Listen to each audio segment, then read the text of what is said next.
Hey, this is Ronald Carroll from Mahat Skills University, and today I want to teach you how to draw and color for beginners.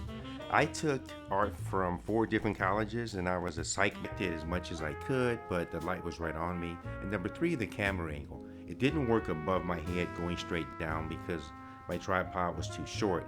So I am left of center, and the camera is right of center. So the perspective seems a little bit off. So I tried to zoom in as much as I could so you can see what I'm doing. But the point is to get started drawing. First doodling, drawing, and just having fun doing this. So let's get started. I hold my pencil basically like everybody else holds their pencils, but sometimes if you're trying to get into an angle on a picture or do some shading, you're gonna flatten the pencil and move it to different angles. This. And again, I am angled left to right, so this is how I'm drawing. So if things are going left to right, that's why. The point is, start drawing. Now here I flatten the pencil to do quick shading. I can also do hatch shading or just crossbar shading, whatever you want to call it.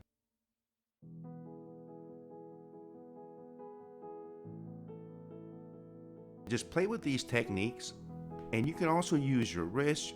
I use my whole arm sometimes, like this. I'm using my arm to go across and just start doing these lines, getting used to developing your hand-eye coordination.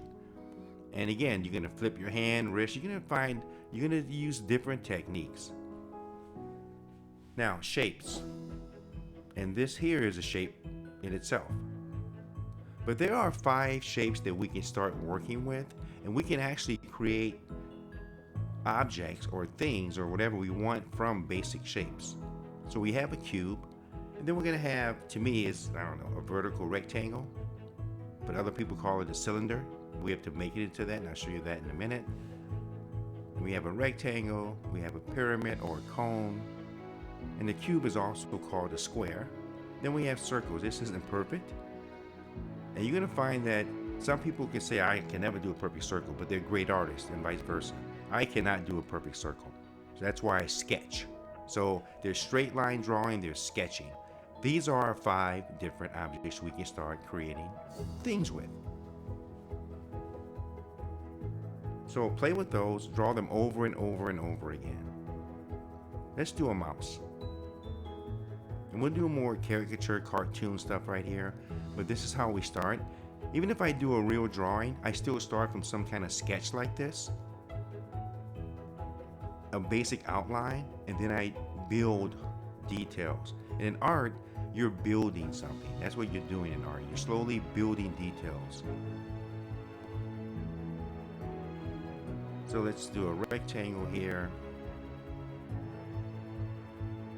And we can do a lot of things with these shapes. Cars, flip them upside down. We can have wine glasses, globes, whatever you want to do with these shapes.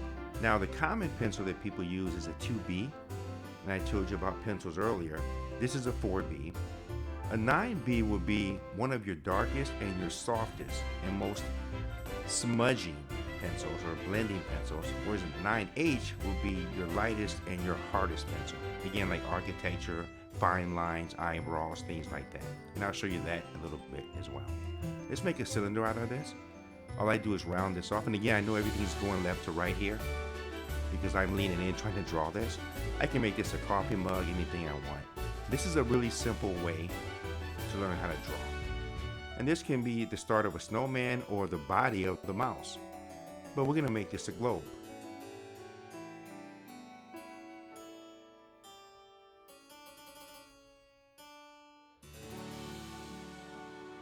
These things are very simple to do, and they're fun.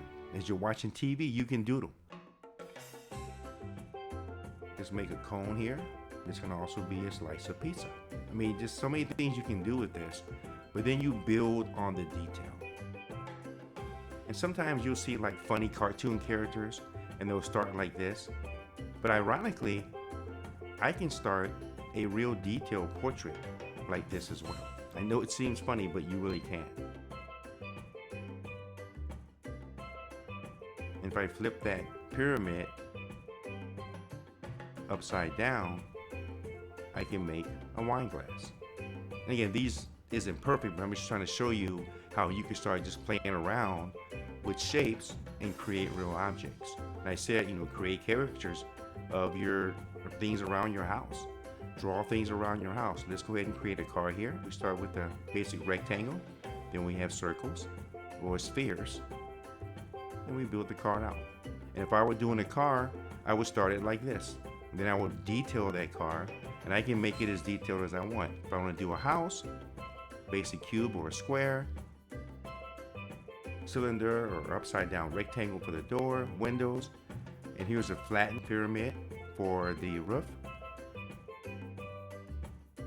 Same thing for trees. And then you detail those out. The work, the creativity, the genius is in the details when it comes to drawing, painting, watercolors, color pencil, whatever it is you're doing, the detail. And you build work up. And it's a slow process. It can take you all day, weeks, months as well. When I used to do animation, if I'm doing 24 pictures trying to create an animated piece, I'm going to make the eyes as simple as possible. But I use shapes to do that because those are easy to repeat, if that makes sense. So just practice on creating different things, different shapes. I linked videos below that you can check out. And here I'm going to create a simple teapot. We have to be able to pour it, the tea, and then we have a base. I'm just showing you some ideas that you can use, but there are thousands of lessons out there on how to learn how to draw using shapes. So check them out. Even with a body. So here I'm just taking that pyramid, flipping it upside down and flatten it out. And I'm going to elongate the circle to start the arms. And we have the torso, we have different areas of the body, and we just go ahead and creating shapes to start the detail of what we want to do. Even the feet, same thing. And I never saw glamour in feet. I guess I'm not a foot person. Don't see much glamour in doing hands and fingers unless it's pertinent to what I'm trying to portray in the picture. But I usually avoid that because it's too time consuming, but that's just me, I'm lazy. But I can do them. And when I see them done correctly, it's great. It really looks really good. So here's some thoughts. Just start working on shapes. That's how you get started. Play with that for a while. And I'm going to show you quickly how to take a shape and make it more 3D.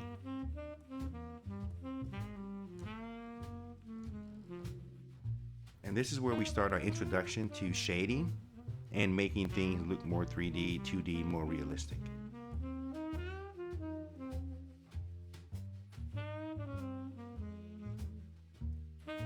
Now we can take a look inside a box.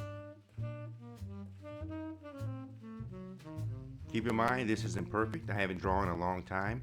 Just trying to get you started and give you an idea of how this is done. And remember, there are thousands of lessons out there on YouTube. So that's the basic idea. Let's go ahead and take this pyramid and make it 3D as well. As you can see, it's really simple to do. So once you get basic shapes down, start making them 3D or 2D. This will really be 2D. Start making them 2D. But if I'm doing a person or a face, I can just start with a basic circle. The shoulders come down here. And then we can start bringing in some what we call occlusion or differentiation to create shadows and depth, like under the neck and things like that. So you would just start shading this in a little bit. And we're going to talk about shading next. At least I'll give you a basic idea. But again, for details of any of this stuff, I haven't done it in decades, like almost 3. I would go online and check it out. Actually, more than 3 decades. It's been a while. So I'm going to find where I want the eyes to be and the nose to be. And I know that the ears are going to be in between there somewhere, right? I have big ears, but you never know. Then I can start bringing in the jawbone, the eyes, wherever you want to start at this point. Now I'm bringing in the mouth, but normally you would probably start with the eyes because they're connected to the ears. And that will also give you perspective, right? You want to also keep everything in perspective and lined up so it doesn't look skewed or anything like that. So I'll bring in some little line eyes here.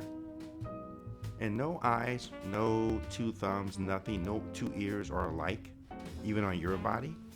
So keep that in mind. You don't have to make them perfect.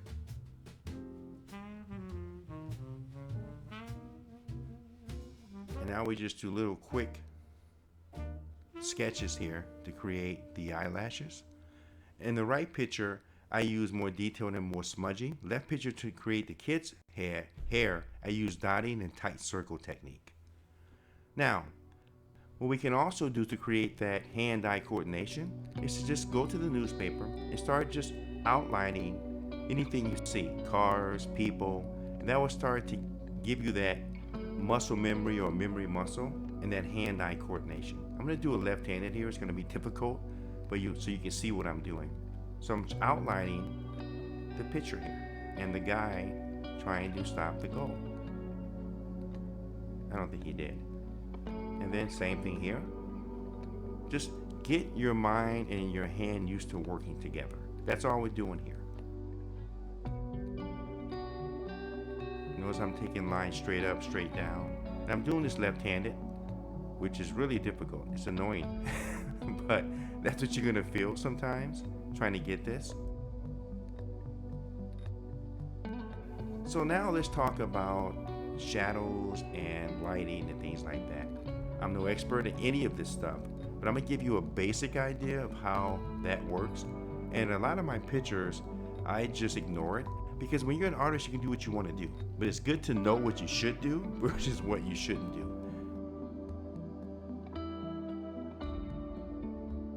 So the light in this situation is coming straight down. I'm just going left to right, light bounces. So if I had something over here to the right, say a red color, it's going to bounce back into this, and there will be red on the side of this.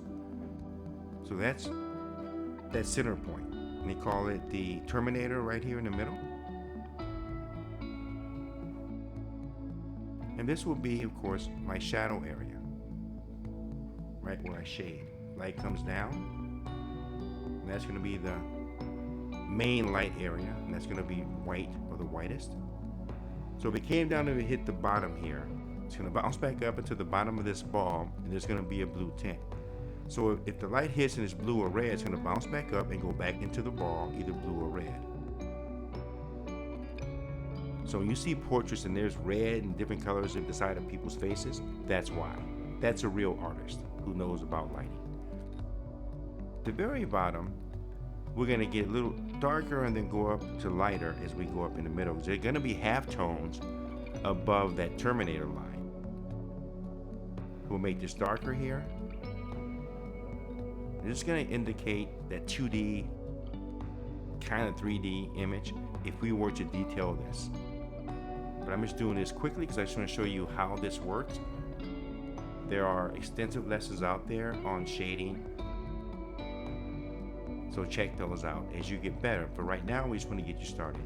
And this area here will be where your halftones are. So that won't be as dark. And of course, above that's going to be more whitish. And there's going to be probably, I don't know, 4 or 5 variations as you blend the tone levels together. So they should be blended smoothly so the ball looks round. Now at the very bottom here, we're going to have what we call occlusion.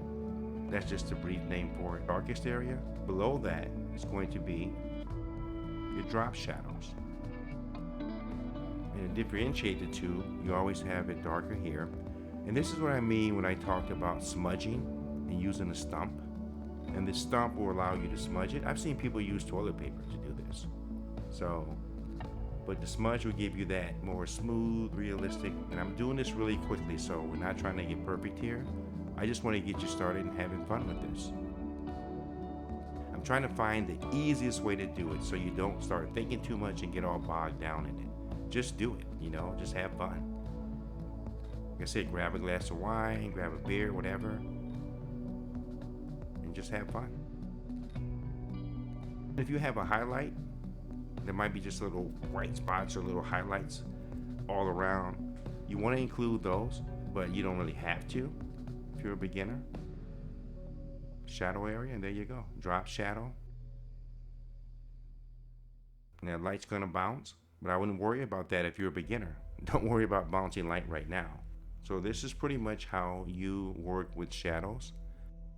And just start playing with different shapes. And also change the shapes. Make it awkward, skewed. Just start playing around with shaping and sketching and drawing and just getting used to the pencil and the paper. So that's your goal here. Work on different lines and spacing. And I try to get them spaced correctly, but of course that doesn't work out. But it's just an exercise you can do and a technique you can try, and just play around with this and have fun. Perspectives, if I'm doing, say, a sunrise, I would have the sun there, yada yada. To create depth, you want to make the area furthest away the darkest, and then lighten it up as you come toward you. And that creates a little bit of depth.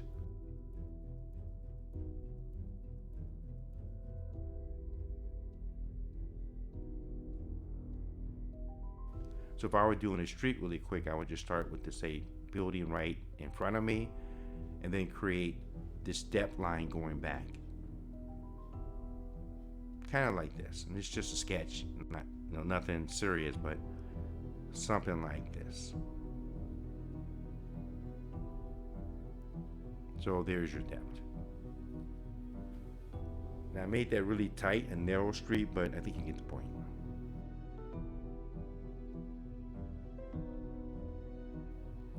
Now let's create two portraits. And we're going to do these from circles that we're going to elongate a little bit.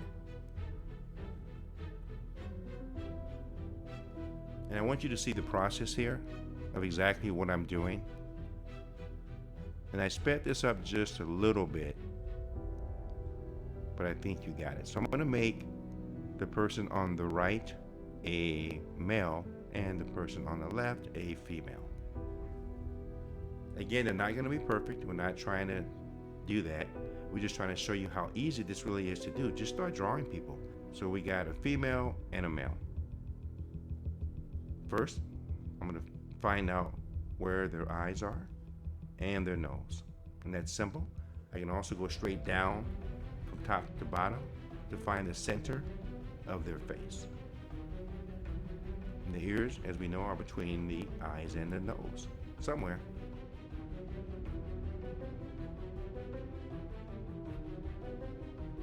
I'm going to start with the nose over here.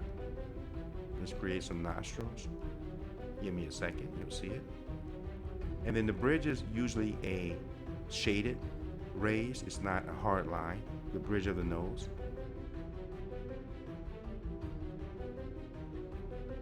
And these erasers are good because it's going to take the lead off and not disrupt your paper.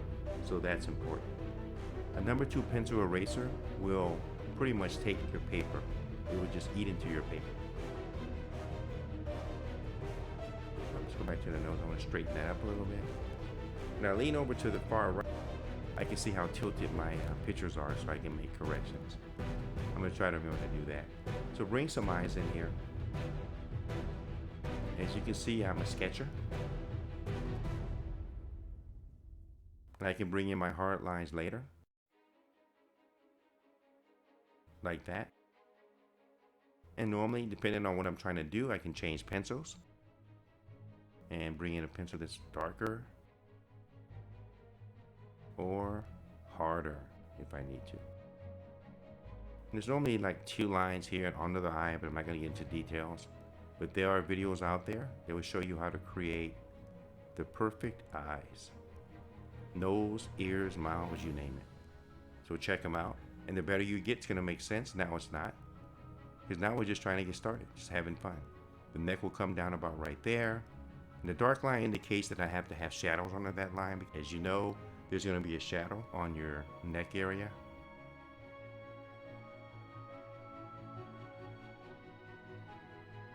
And sometimes what I do is I create lines across my paper just so I can see how things should be lined correctly. If I have two objects in the picture, and you'll see a lot of that lines up and down, vertically, horizontally. And as you can see, you can just layer this up and just keep adding layers to it and adding layers to it. I'm gonna make this a female. Now it's gonna start out looking bad, trust me.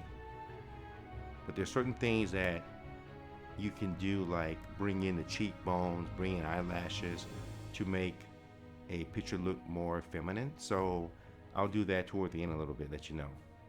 So you can see how that works.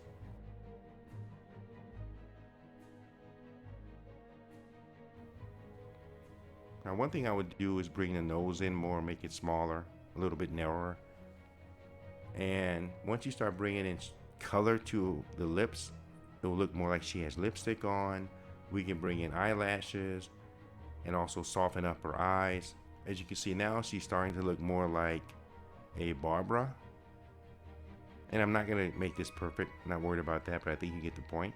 You can also see how the shading under right on her neck is kind of popping out her jawbone a little bit. So I think you get the point.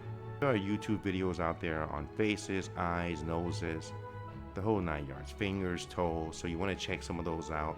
But right now, you can do this. You can start doing faces, just start playing around with it, having fun with it.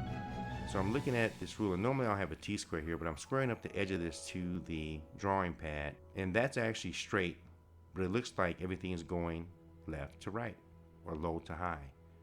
Let's get started with color. As you can see, you can draw with a pen and a notepad, so there's no excuses. Get started today. I shaped out the head as a egg shape or egg type circle. There, let's draw that. And that's the beak area, not the top of the head, the red part. I'll bring that in later. But the shape here is going to be like an egg going kind of up. And then we're going to bring in the neck area here. And I create a shape for that.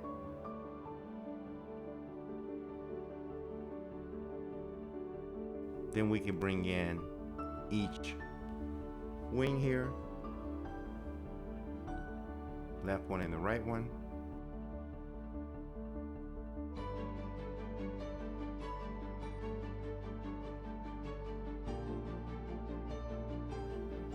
This one, and again, I am a sketcher, and this is the part up in the chest area. You have that black there, it's going to be there, and you're going to just, and we're not going to do this in detail at all, because this will probably take me, I don't know, a week, 2 weeks to do if I did this in detail, because it's a layering effect, so you have to just build on it, and you're going to go through quite a bit of color pencil, so keep that in mind, because you're going to use a lot of lead.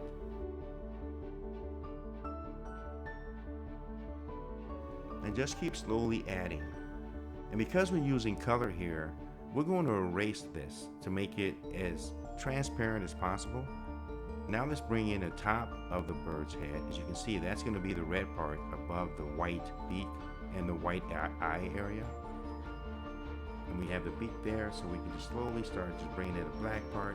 Now I'm going to start with the black area because it's going to be so easier to build around that. That's what I would do here, but you can start any way you want to start.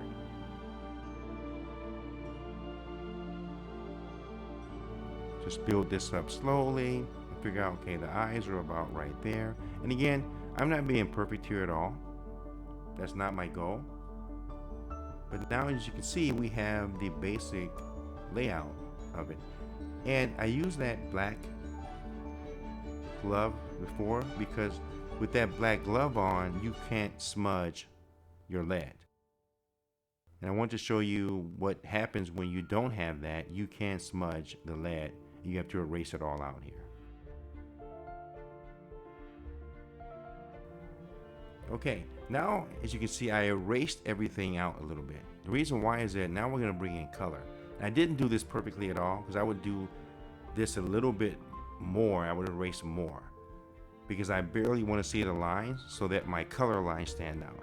But just for the sake of this lesson, we're going to just get started. I mentioned color pencils. As you can see, they come like this, and there's variations of green here and reds, and I like that. So we're going to start with the black, and we'll build on that.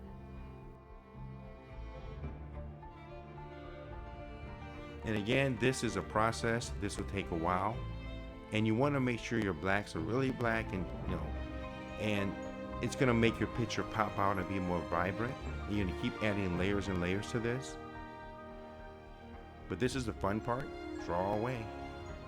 And the cool part is the results. I mean, when you're done and people look at your work and go, that's really cool. So just take your time and just build this black up and build up your little area, one small area at a time. And the main beak's going to be white, so I'm not going to touch that. But there is white inside the black of that beak area. I'm not going to be too cautious about it now, but I would pay attention to that if I were doing this picture for real or for some kind of show. What I was showing you there, my technique is more quick. You can also dot, but now I'm trying to create more fine lines around the eye area. And as you can see, I'm taking my time and just really digging in, trying to find the sharpest point or part of that color pencil land. And I'm creating in the process a little bit of depth to that. As you can see also that I was showing you the pencil's to the right, it's angled to the left. I mean, you move your pencil around a lot. Some people may have a standard technique, but I move my pencil left, right, I flatten it out, whatever I have to do to get into what angle I have to get into. But I want you to see the process, and it is slow and arduous. I think the funnest part is when you really get into an area and just focus on that and don't look at the big picture, and it's slowly you do one area slowly at a time, and when you get done you see this beautiful picture that you did. That's the most, I think, rewarding part of it all.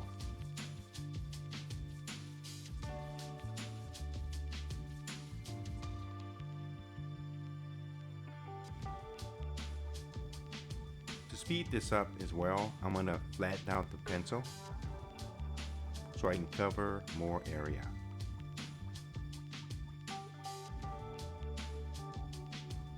Now we'll start bringing in some red.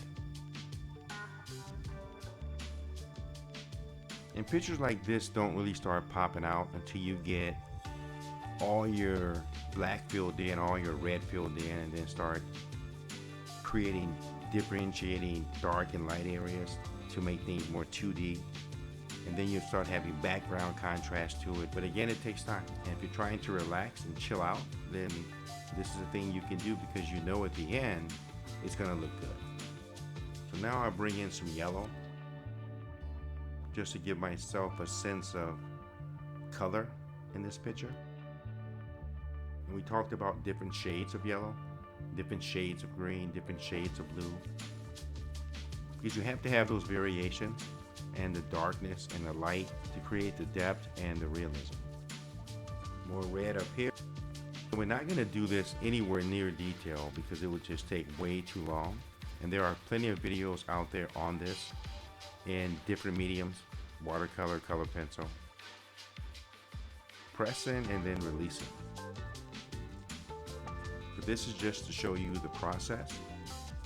And yes, you will lose tips to your lead sometimes, like that. I was pressing too hard.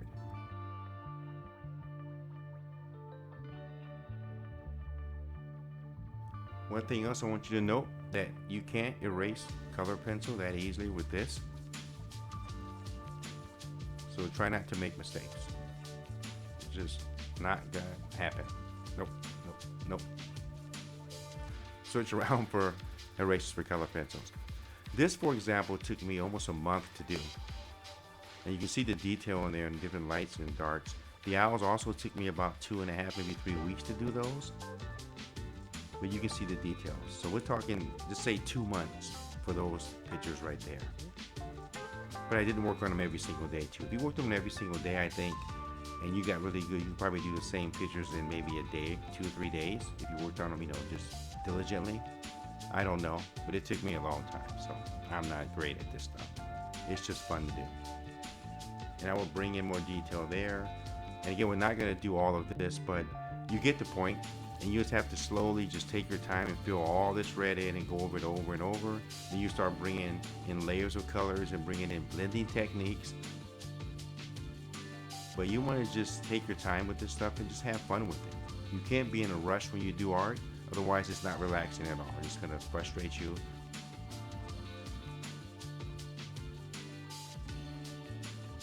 And you're seeing some of my stuff, and there's way better stuff out there, and people who know this inside and out, so check it out. If you do a picture, you got pad, has 20 sheets of paper. If you mess up and get mad, I would not throw it away, but you can always do a sketch over here. Buy color pencils, make sure you got those, and have fun. Start with graphite, start with shapes, and build your way up to this. If you get good at this, or you may find that watercolor is more of your thing, or oil paintings, try them all. But once you get started, just build your way up.